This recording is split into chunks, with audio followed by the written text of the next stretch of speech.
My name is Lizzie, and I'll be talking about the identification of the meteorites.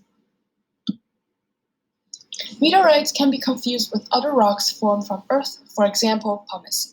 In order to distinguish meteorites, several methods can be used. We can perform the magnet test, which will be explained in a couple of slides. We can use their weight and density, as most of meteorites contain iron, which makes them heavy and dense. Fusion crust, magma lifts, flow lines, and contours and metal flakes will be touched on later slides too, as they are the features we're able to observe on that rock. Nickel is a good element when it comes to distinguishing a meteorite. It is rare on Earth, but almost always present in meteorites. If a rock passes the magnet test, it then could perform a nickel test to further prove if this is a meteorite. Jeff Notkin's meteorite book can act as a guidebook if we suspect a rock that could be a meteorite. After talking about the ways to identify meteorites, I will touch on the three types of meteorites: iron, stones, and stony iron, and how to identify them. The magnet test is the first step of identifying meteorites. Iron and stony iron meteorites contain iron, which is able to stick to a powerful magnet and could be difficult to separate them.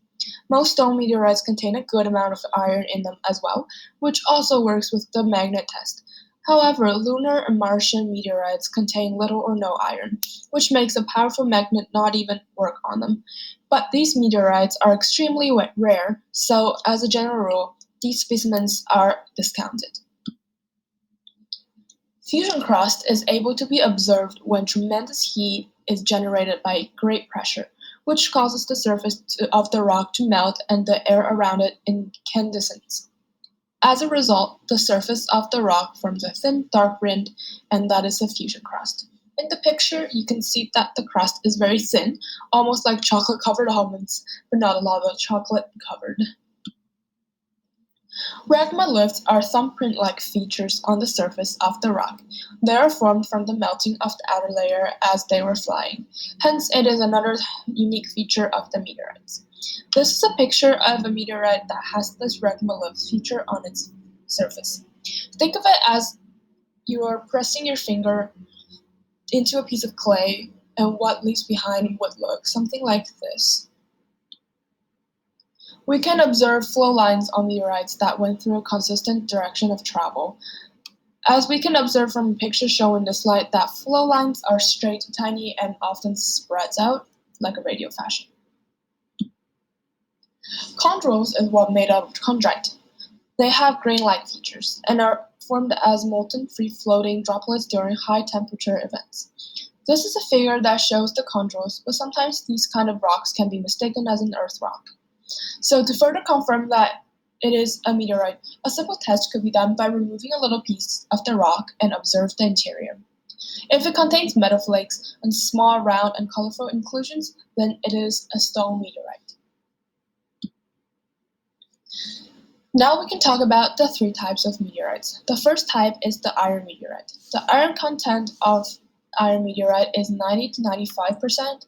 The remaining 10 to 5% is made up of heavy metals such as gold, iridium, gallium, and nickel. They can be classified by their chemical composition on their structure. We can take a look at an iron meteorite's chemical composition.